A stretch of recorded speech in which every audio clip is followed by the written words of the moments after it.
যাদবপুর বিশ্ববিদ্যালয়ে এবার পুলিশি পাহারা।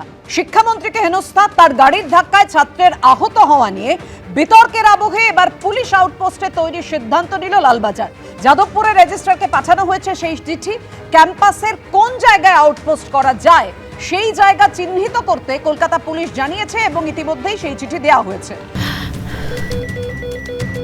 ক্যান্সারে নেই আর ভয়, NCRI হবে এর জয়। আপনাদের ভরসা নেতাজি সুভাষচন্দ্র বোস ক্যান্সার হসপিটাল। এবার থেকে যাদবপুর বিশ্ববিদ্যালয়ের আউটপোস্টে 24 ঘন্টাই থাকবে পুলিশ। যাদবপুর বিশ্ববিদ্যালয়ের পড়ুয়ারা কি বলছেন দেখুন।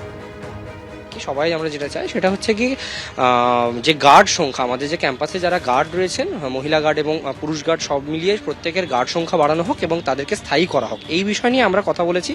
এইটা থাকলে আমাদের কোনো আপত্তি নেই, কিন্তু কিন্তু আমি একজন সাধারণ ছাত্র হিসাবেও যদি বলতে চাই তাহলে তাহলে সেটা দেখা যাচ্ছে যে এই গোটা বিষয়টাতে পুলিশের এই ক্যাম্পাসের ভেতরে যে জায়গা চাওয়াটা হচ্ছে খানিকটা নজরদারির বিষয়। পুলিশের কাজ শিক্ষা প্রতিষ্ঠানের ভেতরে হচ্ছে যেটা দাঁড়িয়েছে সেটা হচ্ছে তৃণমূলের গুন্ডা বাহিনীকে নিরাপত্তা দেওয়া। আগের দিন ব্রাত্য বসু আসার পরেও আমরা দেখেছি ব্রাত্য বসুকে পুলিশ সেফগার্ড করেছে, আমরা ওম প্রকাশ মিশ্রের মতো মলেস্টারকে দেখেছি পুলিশ সেফগার্ড করছে। এছাড়াও রাজ্য জুড়ে পুলিশ তৃণমূলের সমস্ত মলেস্টার গুন্ডাদের সেফগার্ড করছে। পুলিশ যদি এটা না করে অবিলম্বে ব্রাত্য বসু সহ ওম প্রকাশ মিশ্র সহ এদের মতো মলেস্টারদের বিরুদ্ধে স্টেপ নেয়, সেটা বরঞ্চ ছাত্রছাত্রীদের পক্ষে অনেকটা বেশি কাম্য একটা পদক্ষেপ হবে। সরস্বতী পুজোর পর আবার উত্তপ্ত যোগেশচন্দ্র চৌধুরী কলেজ। দফায় দফায় বিক্ষোভ। 15ই মার্চ পর্যন্ত বন্ধ থাকবে কলেজ। বিকেল 3টে থেকে 3 দিনের জন্য যোগেশচন্দ্র চৌধুরী কলেজ বন্ধ। বহিরাগত প্রবেশে নিষেধাজ্ঞা, আইডি কার্ড ছাড়া কারো প্রবেশ নয়। 17ই মার্চ থেকে ফের খুলবে কলেজ। বিজ্ঞপ্তি দিয়ে নির্দেশ দিলেন অধ্যক্ষ। আজকে দফায় দফায় কিভাবে উত্তপ্ত হয়ে উঠল যোগেশচন্দ্র চৌধুরী কলেজ দেখুন।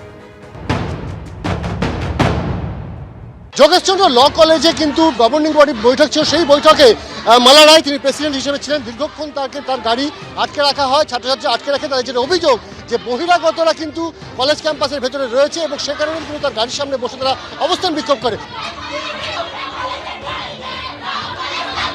ক্যান্টিনের ভেতরে কিন্তু এই মুহূর্তে একাংশ তারা কিন্তু বহিরাগতদেরকে বের করবার জন্য স্লোগানিং করছে। অপর একাংশ যারা রং খেলার মতো তারাও কিন্তু ছাত্রবিষদ করে, তারাও ল কলেজের ডে সেকশনের পড়ুয়া, তাদের বক্তব্য যে বহিরাগত এখানে কেউ নেই। কিন্তু যেটা বক্তব্য যে আজকে মালা রায় যখন গভর্নিং বডির বৈঠক করতে আসেন তখন তিনি যখন কলেজ ক্যাম্পাসে উপস্থিত তখনই কিন্তু দুই বহিরাগত তারা ক্যান্টিনে চলে আসেন এবং তারা ক্যান্টিনের ভেতরে ঢোকেন এবং তখনই কিন্তু বিক্ষোভ শুরু হয় যে কেন বহিরাগতরা ক্যাম্পাসে ঢুকবে। এবং এরপরই কিন্তু একপক্ষে বিক্ষোভ দেখানো শুরু করে মালা রায়ের গাড়িকে কেন্দ্র করে। পরবর্তী সময় আমরা দেখি যে মালা রায় কিন্তু পুলিশের নিরাপত্তায় তিনি বেরিয়ে যান এবং বেরিয়ে যাওয়ার পরেই কিন্তু বিশৃঙ্খলা আরও অন্য মাত্রা নেয়। দুটো কলেজ চলছে, ডে আর মর্নিং। আমার মনে হয় ব্যাপারটা নিজেদের মধ্যে মিটে যাবে। আমরা ভেতরে কোনো সমস্যা নেই, জিবি মিটিং নিয়ে কোনো সমস্যা হয়নি, ওখানে পিসফুলি মিটিং হয়েছে। দেখা যাচ্ছে যে আবির মেখে রং মেখে কিন্তু রং ছোড়া হচ্ছে যারা বিক্ষোভ দেখাচ্ছেন তাদের উপরে। অন্যদিকে দেখা যারা বহিরাগত তারা কিন্তু এখনো কলেজ ক্যাম্পাসের ভিতরে রয়েছে বলে যেটা অভিযোগ। এই মুহূর্তে ক্যান্টিনের বাইরে বেরিয়ে যাচ্ছেন এবং যথেষ্ট উত্তপ্ত পরিস্থিতি। পুলিশও কিন্তু দুপক্ষের মধ্যে যতটা সম্ভব দূরত্ব বজায় রাখা যায় সেই চেষ্টা করছে। আমাদের দাবি বহিরাগতদের বার করতে হবে, একটাই দাবি। কজন বহিরাগত ভেতরে? এখন আপাতত একজন রয়েছে। আমাদের গায়ে দেখুন অনিচ্ছাকৃতভাবে আমাদের একটা ছেলে স্টুডেন্টের, সেকেন্ড ইয়ারের স্টুডেন্টের গায়ে 3টে মেয়ে হাত তুলেছে। 3 জন একসঙ্গে এসে অ্যাটাক করেছে, তার কোনো দোষ নেই। সে শুধু এভিডেন্সের জন্য ভিডিও রাখছিল, ব্যাস, আর কিচ্ছু করছিল না। আর ওরা যে কথাটা বলছে যে ডে কলেজের টাইমে ল কলেজ কেন, আমরা তো জিবি মিটিং ছিল বলে এসেছি, ওদের তো কলেজই বন্ধ, ওরা এসছে কিসের জন্য? ভিতরে তারা আছে, সেই সব বহিরাগত কলেজের ভিতরে তাদেরকে লুকিয়ে রাখা হয়েছে, যারা সম্পূর্ণভাবে দায়িত্ব নিয়ে এই পুরো বিশৃঙ্খলাটা নিয়ন্ত্রণ করছে ইচ্ছাকৃতভাবে। এরা বহিরাগত, এদের কোনো পরিচয় নেই, এরা বহিরাগত, এদের বহিরাগত। এরা দেখা যাচ্ছে যে ভেতর থেকে কিন্তু মাঝে মধ্যেই আবির উড়ে আসছে, জল উড়ে আসছে। এই মুহূর্তে যোগেশচন্দ্র চৌধুরী ল কলেজে এবং একাংশ কিন্তু মহিলা সাংবাদিকরা এখানে কাজ করছেন, তাদেরকে পর্যন্ত কিন্তু ছাড়া হচ্ছে না।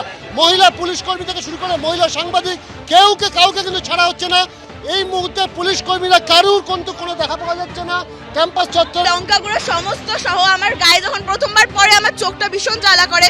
আমি যখন জলটা দিয়ে ধুতে যাই তারপরে ওরা ওই জলটা আবার ছেটাতে থাকে। 15 তারিখ পর্যন্ত যোগেশ চৌধুরী কলেজ সেটা কিন্তু বন্ধ করার নির্দেশ দেওয়া হয়েছে। প্রিন্সিপাল ইতিমধ্যে কিন্তু একটি যে নোটিফিকেশন সেই নোটিফিকেশন জারি করেছেন এবং সেখানে বলা হচ্ছে যে যেহেতু দোলযাত্রা রয়েছে সে কারণে 15 তারিখ পর্যন্ত বন্ধ থাকবে এবং তারপর যেহেতু শনি রোববার পড়ছে ফলত 17 তারিখ কিন্তু নতুন করে কলেজ খুলবে।